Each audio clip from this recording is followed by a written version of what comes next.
Ahojte ľudia, vítam vás u nového videa po veľmi dlhom čase.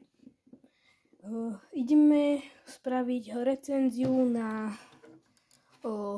Lego kolby. Kto je fanúšik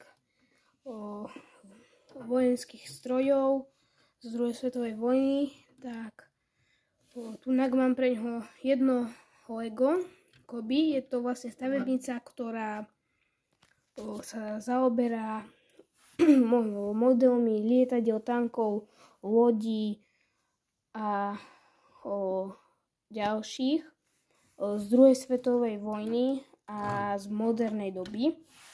Dneska si spravíme recenziu na japonské lietadlo Kawasaki. Môžeme ísť teda na to. Toto Kawasaki je to Lego kolby Kawasaki.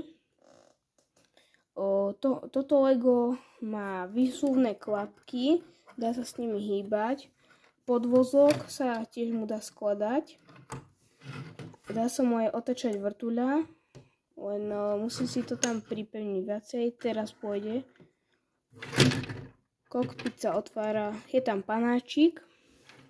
Mne tu úprimne chýbajú tunak 2 guľomety, ale tunak má vlastne on 2 ešte hore, to Kawasaki. Inakšie Lego je samo o sebe veľmi pekné. Tunak sa mi už trhajú nálepky, no áno, má nálepky, ale má aj nejaké potisknuté kocky, napríklad ako nápisy tunak na obidvoch stranách a ešte tunak horné krídlo. Tunak má vlastne potisknuté a má tu ešte potisknuté tunak guľomety, tunak. Inakšie je toto lietadlo veľmi dobré a veľmi pekné na výstavku. Presne ku tomuto modelu som mal dostať aj stojan, len stojan som ku tomu nedostal.